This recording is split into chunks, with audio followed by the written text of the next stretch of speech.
Hi, everybody. Welcome to the Hot Tip of the Week. Today we will cover the nice opportunities to take advantage of our segments capabilities. So segments was previously called accounts, and it's on the left navigation panel. So if we click on segments, we will build some interesting segments today, and I'll show you some hidden gems in segments that you may have not noticed in the past. So when I click on segments, initially it brings up a screen where I can create three different things. So I can create an account segment, I can create a user segment, I can also create a folder. So I would encourage you to create some structure for your team if you haven't already done so that it's easy to find your lists once you have created them or your segments. So I will start with an account segment. And I'll bring up my criteria to building a segment. If I don't define anything within my criteria, I will just get all the customers that are in my system today. But I actually want to create something. So what I'll do, I'll edit my filter and I'll simply look at customers that are paying.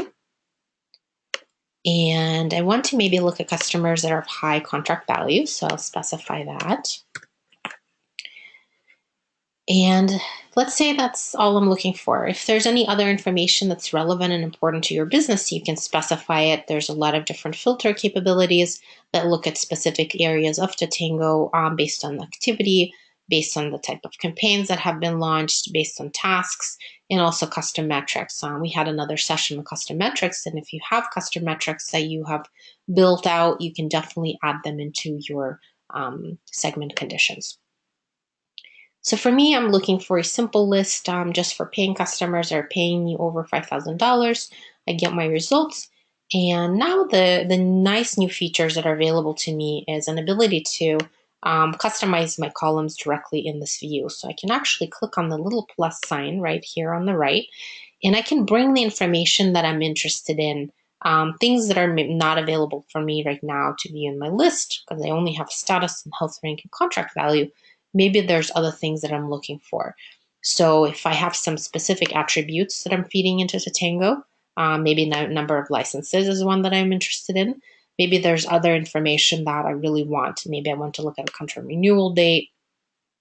Maybe I want to look at my CSM sentiment if that's what I'm doing, and actually infusing my CSM sentiment into the Tatango. And once I brought these items in, I can reposition them. So I can drag and drop them to where I want to see them, which is a nice little feature. And when I click on Add Columns, the new data points that I have selected are now going to appear in my results. So if I have information for them, I will have data here. If there's no value, it simply means that I don't have information for it.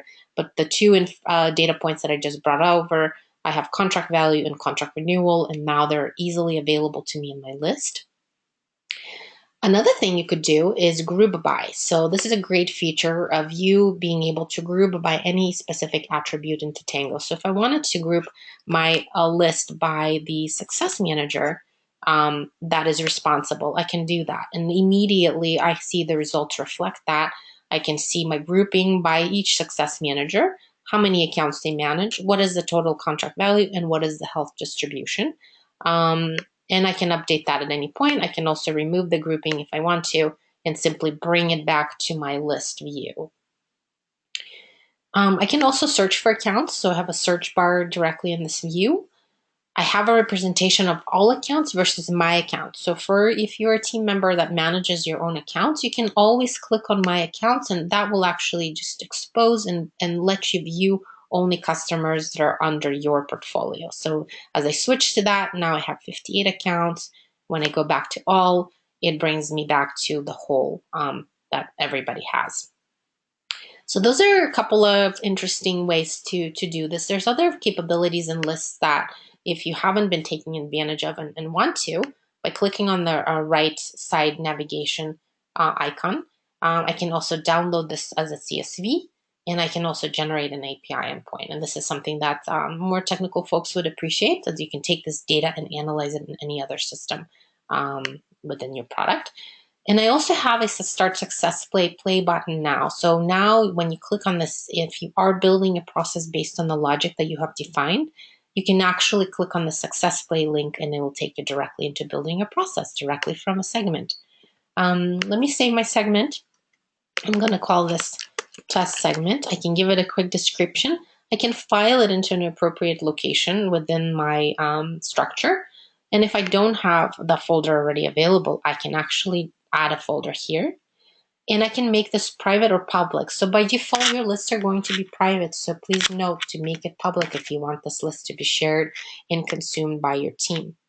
I can also manage my tags. So if I wanted to add any entry tags or send a notification email based on the criteria that I have defined in my list, I can do that directly here. When I click on save, my list will be saved. And now I have this information in front of me. I also have a representation of the total number of customers and the health distribution, so I can easily see how many customers fall into each health bucket for this group of customers that are paying and have a contract value above 5,000.